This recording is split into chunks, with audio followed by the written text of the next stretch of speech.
This is the first group of sounds for teaching phonics. M as in mam, m, a, m, mam.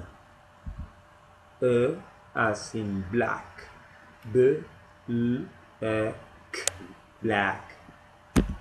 S as in sad, s, e, d, sad.